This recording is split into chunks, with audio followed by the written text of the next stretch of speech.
থাকে আকাশে আর নজর থাকে ভাগাড়ে জানতাম, এখন দেখছি শকুন থাকে আকাশে, নজর থাকে ভাঙরে। অয় অজগর আসছে তেরে আমটি আমি খাবো পেরে। বাংলার আম কি মিষ্টি আপনি জানেনই না। তা না করে শকুন থাকে আকাশে আর নজর থাকে ভাগাড়ে জানতাম, এখন দেখছি শকুন থাকে আকাশে, নজর থাকে ভাঙরে। এ তো মহা মুশকিল। আপনার নজর ভাঙরে কেন? একটু মণিপালের রাস্তায় যান, একটু উত্তরপ্রদেশের জেলাগুলোয় যান। আপনি কি নিজেকে হেমেন মণ্ডল তৈরি করবেন ভাবছেন?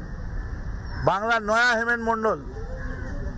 তবে একটা কথা কি আমি রাজ্যপালকে বলবো, উনি এই লাইনে না এসে কানে একটা বিড়ি গুঁজে একটু চশমাটা উল্টে পড়লে আমাদের ওই সাউথের যে হিরো আছে না, আরে যে চশমা পাল্টায় গোবার, রজনীকান্ত, আমার মনে হয় রজনীকান্তের বাইরে খারাপ হয়ে যেত।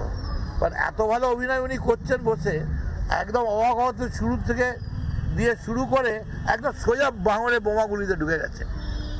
যত পারেন মারুন, গুলি করুন, যত পারেন করুন, মনে রাখবেন শেষ কথা কিন্তু তৃণমূল বলবে। কেন্দ্রীয় বাহিনী কতক্ষণ, রেজাল্ট বেরোচ্ছে যতক্ষণ, আমরা আছি কতক্ষণ, এই জিন্দেগি আর শ্বাস আছে যতক্ষণ, থাকবে তৃণমূল কংগ্রেসই থাকবে।